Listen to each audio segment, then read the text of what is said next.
Good evening. Today we are going to see the another connecting system, that is baton system.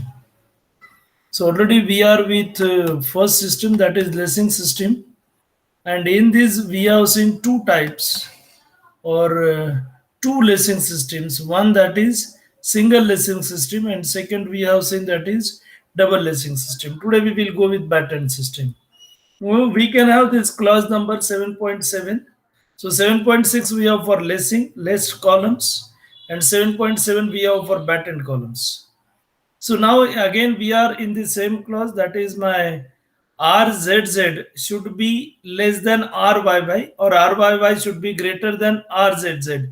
That is perpendicular to the plane of the batten, and that should not be less than about the axis parallel to the plane of the batten.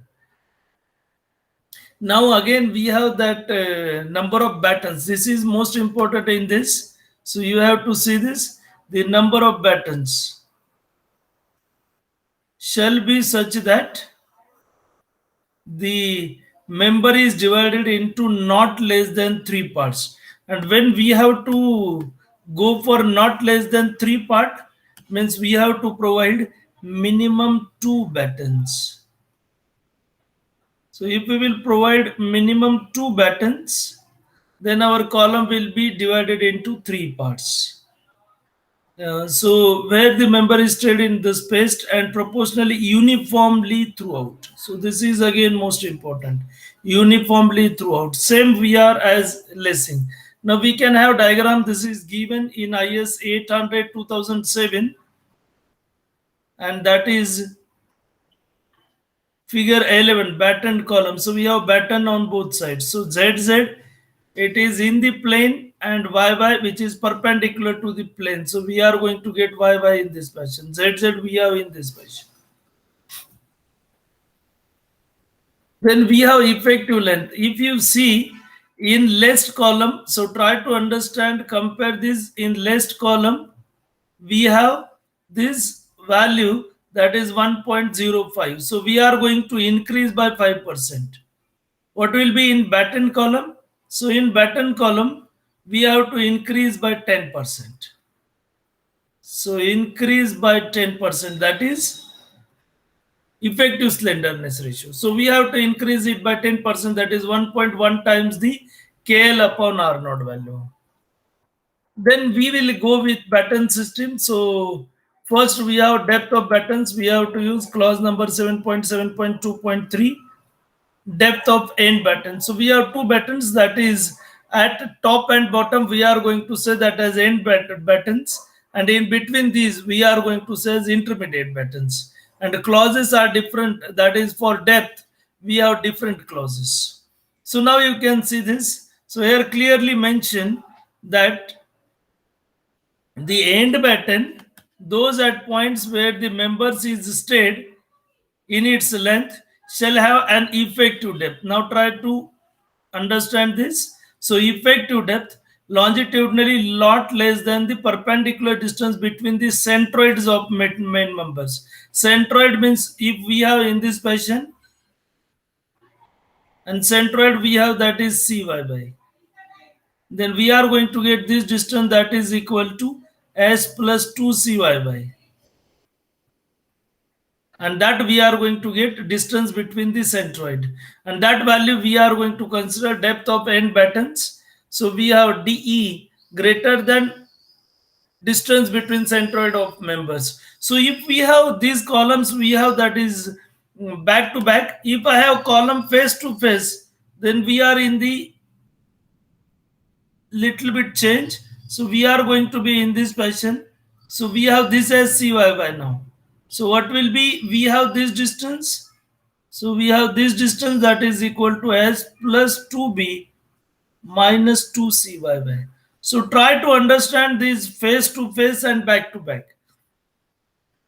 Then we have next, that is depth of intermediate battens. So we have, now you can see this. This is 3/4 of this distance. Which distance? That is of end battens. Means we have this depth that is 3/4 of end battens, and we have di, that is 3/4 distance between the centroid of the members. So we have, this will be criteria, and now we have one criteria here. You can see this, twice the width of the member. It shall not be less than twice the width of one member. Means we have to consider one member, and we have to see that is what is width, and in that case we have to go with bf, and that value we have to consider as twice of that. So d and dy should be greater than 2 into b suffix f.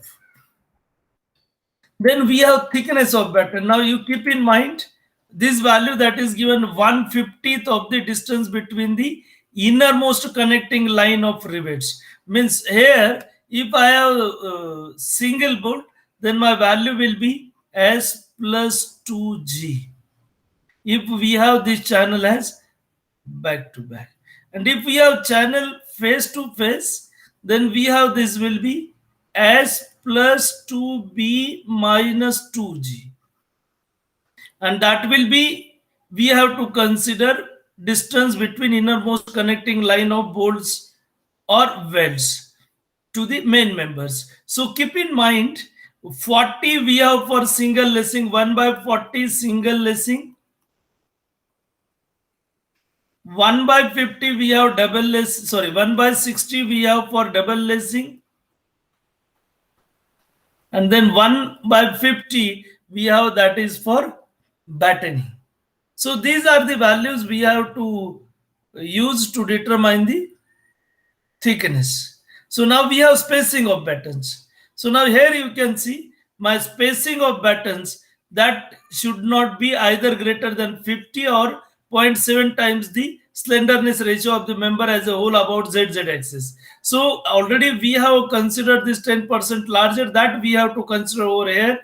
And spacing of battens, if you will go to the diagram back, then you will come to know we have, this is C of spacing. See, this is spacing of battens, which is distance between centroids of the battens, and this is my spacing of battens. Spacing of battens, and we have this value should not be greater than 50 or 0.7 times we have that value, 0.7 into lambda whole. Then we have next design of battens. So we have in the same fashion, we have transfer shear 2.5% of the total force, that is total factorial axial force 7.7.2.1. Then with same clause you can see batten shall be plates, angle, channels or I section, and we have shear VB is VTC upon NS, VTC upon NS. Then what is VT? Already we have calculated, that is transverse shear. So I can write, I have written in bracket VT. So here I can write my, instead of maximum shear force, I will write transverse shear force. Transverse shear force VT. And then VT, see we have distance between centers of center to center of battens longitudinally. So we are going to say that is spacing of battens. Spacing of battens. Already we have seen this. Then we have n number of parallel planes of battens. So we have this value generally 2. We are providing on both sides. And S is minimum transfer distance between the centroid of the rivet bolt group welding connecting this. Here we are going to say that is S, we have channel center to center, channel distance between the channel or spacing of channels plus transfer distance between group, so SC plus 2G. And from this we are going to get this value of shear. Then we have second part, that is moment we are going to get over here, and value we have VTC upon 2N. So just a minute, I will rub this part so we will see this clearly. So we have VTC upon 2N. So we have this will be VTC upon 2n. And we have to change only, we have instead of S, we have 2 value. And from this we will get value of bending moment. So shear and bending moment we have this, and using this we have to calculate the stresses.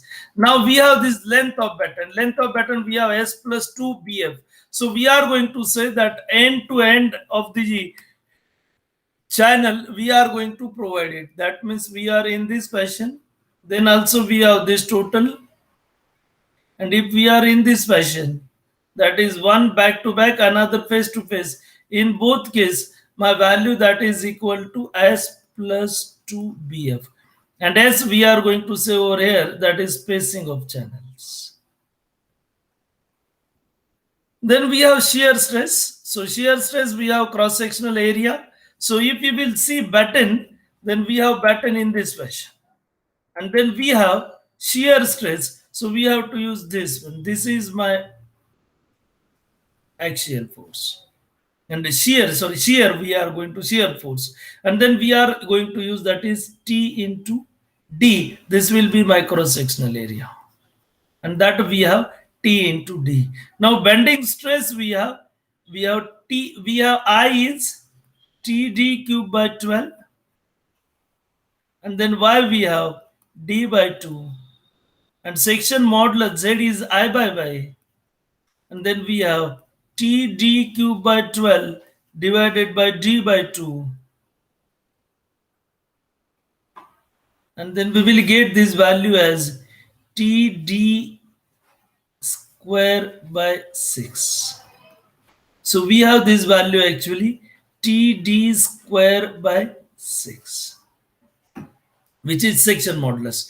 And these values, shear force actually we should have less than FYW upon root 3 into 1.1. And bending stress we have bending moment upon section modulus, and that is bending moment upon TD square by 6. And this value should be less than Fy upon 1.1. And likewise, we have to calculate these stresses, and these are allowable. This is allowable shear stress, and this is allowable bending stress. And then we have actually connection. So connection already you have seen in the question which we are over there. So I am not going to repeat over here. You have to find out bolt strength. Then knowing bolt strength, you have to find the force in the bolt, that is Fa. Then we have to find Fb, and then we have to find Fr, which will be equal to Fa square plus Fb square. And this value should be less than whatever strength of bolt we have. So bolt strength. And if that is satisfied, then we are going to be safe for this. So likewise, we have to go for batten column. So today we will stop here only. Thank you.